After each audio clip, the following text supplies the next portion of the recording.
দর্শক মণ্ডলী আসসালামু আলাইকুম। গ্রিন আর্কিটেক্টের পক্ষ থেকে আমি ইঞ্জিনিয়ার টুটুল আপনাকে অনেক অনেক অভিনন্দন এবং শুভেচ্ছা জানিয়ে আজকে মাত্র 4 শতক জমিতে বারান্দা বাদে 4 শতক আমরা একটু 4 শতকের বেশি জায়গা নিয়েছি। ওনার জমি আছে 6 শতক। 4 শতক জমিতে 4 ইউনিট 5তলা বাড়ি প্ল্যান ডিজাইন এবং খরচের হিসাব আমি দেখানোর চেষ্টা করব। দর্শক মণ্ডলী অসাধারণ কম্বিনেশন করে এই বাড়ির ডিজাইনটা করা হয়েছে। এই বাড়িটা পর্যাপ্ত গ্লাসের ব্যবহার করা হয়েছে। এই বাড়িটাতে ছাদটাকে চমৎকারভাবে ডেকোরেশন করা হয়েছে। দর্শক মণ্ডলী আপনি জানেন যে আমাদের বেশ কয়েকজন অভিজ্ঞ আর্কিটেক্ট এবং সিভিল ইঞ্জিনিয়ার আছে, তাদের সমন্বয়ে কিন্তু আমরা ডিজাইনগুলো করে দিয়ে থাকি এবং আমাদের দেশে এবং বিদেশে আমাদের অগণিত ভালোবাসার মানুষ তৈরি হয়েছে, যার ফলে বাংলাদেশের প্রত্যেকটা জেলা উপজেলায় আমাদের ডিজাইনের কাজগুলো চলছে। এবং এটা সত্য যে যেখানে যে এলাকায় আমাদের কাজগুলো হচ্ছে সেই এলাকায় এই বাড়িটা মাথা উঁচু করে থাকে। দর্শক মণ্ডলী এই বাড়িটার আমরা ছাদটাকে সুন্দর করে ডেকোরেটেড করা হয়েছে, পর্যাপ্ত গাছ লাগানোর প্রভিশন রাখা হয়েছে। সব মিলায় একটা ইউনিক বাড়ি তৈরি করার আমরা চেষ্টা করেছি। দর্শক মণ্ডলী আমি ইঞ্জিনিয়ার টুটুল আসছি আপনাদের সঙ্গে। আমি এখন কিছুক্ষণের মধ্যে আপনাকে আর্কিটেকচারাল ড্রয়িং নিয়ে যাব, তারপর এই ধরনের বাড়ি নির্মাণ করতে কেমন টাকা খরচ হয় তার একটা হিসাব আমি আপনাদের তুলে ধরার চেষ্টা করব।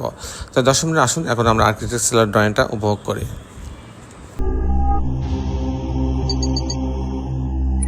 দর্শক মণ্ডলী আর্কিটেকচারাল ড্রয়িংটা এরকম। আপনাদের দেখছেন যে সামনের একটা ইউনিটকে গ্যারেজ করা হয়েছে, পার্কিং জোন করা হয়েছে এবং আরেকটা ছোট্ট বেডরুম, একটা বাথরুম, একটা কিচেন, একটা ছোট্ট ইউনিট করা হয়েছে। পিছনে 2টা বেডরুম করে একটা করে 2টা ইউনিট করা হয়েছে। আমি মূলত টিপিক্যাল ফ্লোর প্ল্যানটা আপনাদের মাঝে তুলে ধরার চেষ্টা করব। আমি দেখাবো যে কী করে 4টা ইউনিট করা হয়েছে সেটা দেখাবো। তো দর্শক পার্কিংয়ের জোন দিয়ে এখানে সিঁড়ির লবিতে আসবে, আসার পর এখানে এ বি সি ডি 4টি ইউনিট ভাগ করা হয়েছে। যদি আমি ইউনিট এতে আসি, এটা ইউনিট এ 501 স্কোয়ার ফিট। এখানে ঢোকার পরে একটা স্পেস পাচ্ছেন, পাওয়ার পরে এখানে কমন টয়লেট আছে, একটা বেডরুম আছে, বেডরুম সাথে একটা বারান্দা রাখা আছে। এখানে একটা বেডরুম, এই বেডরুম সঙ্গে একটা এল শেপের একটা বারান্দা রাখা হয়েছে। এখানে কিচেন আছে। এই হচ্ছে 2টা বেডরুম, একটা বাথরুম, একটা কিচেন, 2টা বারান্দার সমানে সাজানো হয়েছে ইউনিট এ। ইউনিট যদি আমি বিতে যাই তাহলে এখানে ঢোকার পরে একটা স্পেস আছে, এখানে একটা কমন টয়লেট, একটা কিচেন আছে, একটা বেডরুম আছে, বেডরুমের সঙ্গে একটা বারান্দা রাখা আছে। এখানে একটা বেডরুম, এই বেডরুমের সঙ্গে একটা এল শেপের বারান্দা রাখা হয়েছে। এটাও কিন্তু 2টা বেডরুম, একটা বাথরুম, কিচেনের সামনে সাজানো হয়েছে। ইউনিট সি এবং ডিও কিন্তু একই রকম, 2টা করে বেডরুম, একটা বাথরুম, কিচেনের সামনে সাজানো হয়েছে। তো দর্শক মণ্ডলী এই হচ্ছে মোটামুটি আর্কিটেকচারাল ড্রয়িংটা ছিল।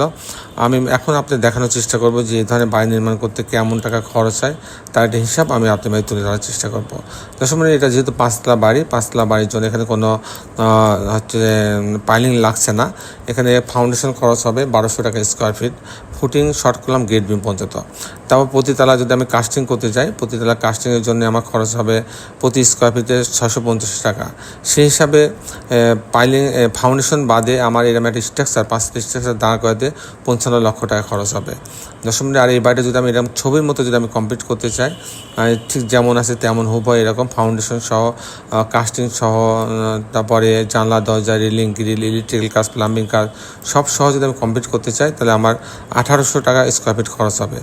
1,60,00,000 টাকা টোটাল খরচ হবে, 1,60,00,000 টাকা। দর্শক মণ্ডলী এই ছিল মোটামুটি আজকে আমার উপস্থাপনা।